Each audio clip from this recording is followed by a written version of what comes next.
Hello दोस्तों। आज मैं आपको बताने जा रहा हूँ कि आप जब आपका कैमरा यूज़ करते हैं तो उसमें ग्रिड जो होती है, तो ग्रिड का बेसिकली यूज़ क्या होता है। जी हाँ, रूल ऑफ थर्ड, ये ग्रिड का यूज़ है। आज मैं आपको उसके बारे में कुछ डिटेल में जानकारी देने जा रहा हूँ।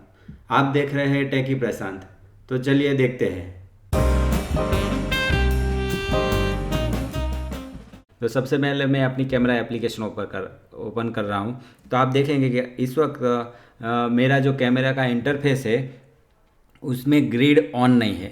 तो सबसे पहले आपको उसे ऑन करना है। तो ऑन करने के लिए आपको जाना है सेटिंग्स में। जो आप जब सेटिंग्स में जाएंगे तो उसमें से आपको फ़ोटोज़ और कैमरा एप्लीकेशन में जाना है।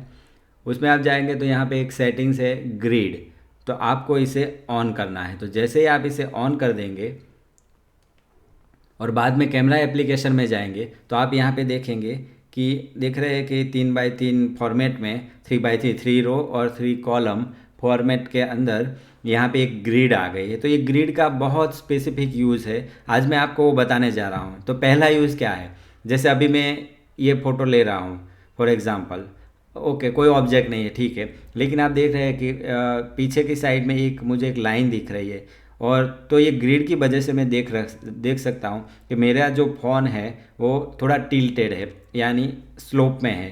तो जब भी मैं फ़ोटो ले रहा हूँ तो मुझे वो ग्रिड के साथ अलाइन करना है। तो उससे क्या होगा कि आप जब भी कोई भी फ़ोटोग्राफ लेंगे तो उसके अंदर जो पूरा व्यू है वो व्यू प्रॉपर आएगा। तो ये एक बेसिक यूसेज है ग्रिड का। लेकिन आज मैं आपको मेन यूज़ बताने जा रहा हूँ। जी हाँ, रूल ऑफ थर्ड, कि आप ग्रिड के अंदर देखेंगे कि यहाँ पे एक चार पॉइंट है। ये एक पॉइंट, दूसरा पॉइंट, तीसरा पॉइंट और चौथा पॉइंट। वो क्या है कि अगर आप यहाँ से देखेंगे तो ये जो पॉइंट है 1/3 है राइट में से। यहाँ पे आप देखेंगे तो यहाँ से भी ये 1/3। तो ये जो जो बीच में जो 4 पॉइंट है वो आपके लिए मेन कंसर्न पॉइंट है। तो आप जब भी किसी ऑब्जेक्ट का फ़ोटो ले रहे हैं तो हो सकता है तो उसे ये जो 4 पॉइंट है उसके ऊपर उसे फोकस कीजिए। या फिर आप जब सीन कंपोज कर रहे हैं तो ऐसे कुछ कंपोज कीजिए कि आपका जो सब्जेक्ट या ऑब्जेक्ट में जो भी बोल रहा हूँ वो ये 4 में से एक पॉइंट पे आ जाए। फॉर एग्ज़ाम्पल अभी मैं एक सब्जेक्ट रख रहा हूँ, जैसे एक सब्जेक्ट है, अगर मुझे इसकी फ़ोटो लेनी है तो नॉर्मली अगर क्या होगा, अगर मैं किसी को बोलूँगा कि फ़ोटो लेनी है तो वो लोग क्या करेंगे, इसे ऐसे ही रख के सीधा इसका फ़ोटो खींच लेंगे।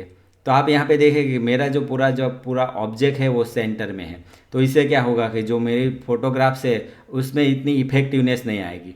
रूल ऑफ थर्ड क्या कहता है कि आपको अपना ऑब्जेक्ट ये 4 में से कोई एक सेंटर पे रखना है। तो जैसे फॉर एग्ज़ाम्पल मैं ये कर देता हूँ, ओके अभी मैं ये ले लेता हूँ।